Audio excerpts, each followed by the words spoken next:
occidentale. Merci. Señor Stier.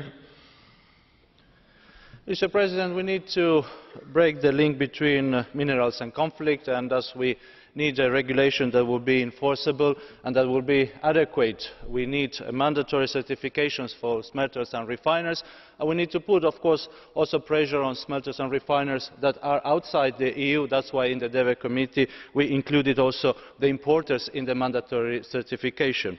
However, going beyond that could be counterproductive, because not only will it be a burden for EU industries but also for the industries in the developing world, and that is what we need to bear here in mind.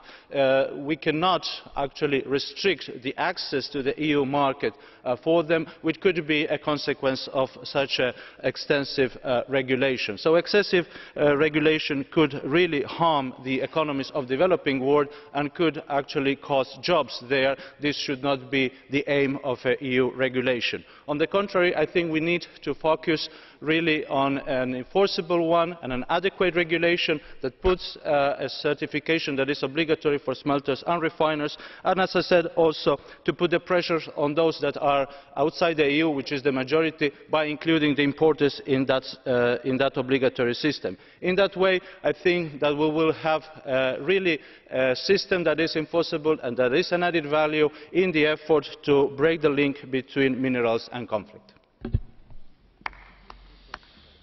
Gracias. Sí, señor Stier, tiene una pregunta del señor Jakovčić. ¿La acepta? Adelante. Poštovani gospodine Stier, hvala što ste prihvatili plavu karticu.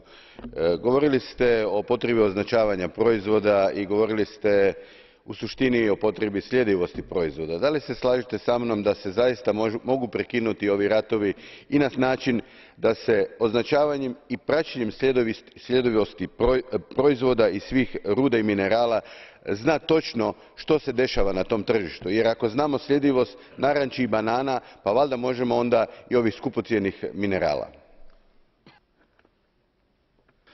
Poštovani kolega, doista mislim da je moguće doći do jednog kompromisa. Na tome smo radili. Evo, na primjer, u Odboru za razvoj smo postigli upravo takav jedan kompromis koji je naglasak stavio upravo na tome da imamo sustav koji može tu sljedivost uspostaviti, da može jednostavno imati uključene čak i one uvoznike koji će na taj način isto tako morati certificirati svoje djelatnosti. Međutim, moj je argument bio da ukoliko idemo dalje od toga, a na primjer u Odboru za razvoj nije se išlo sa obaveznim sustavom dalje od toga, moglo bi biti kontraproduktivno. Moramo imati dakle u vidu taj sustav, ali moramo doista razbiti tu poveznicu između minerala i konflikata.